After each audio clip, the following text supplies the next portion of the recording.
What's the meaning of consumerism?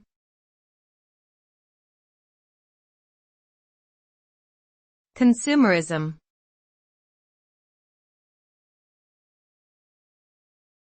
Consumerism.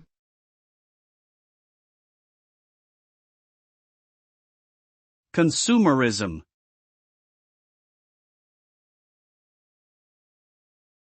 Consumerism.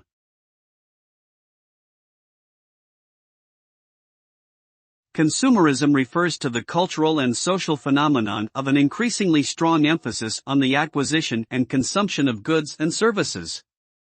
It encourages people to define themselves through their material possessions and to constantly seek out new products to consume.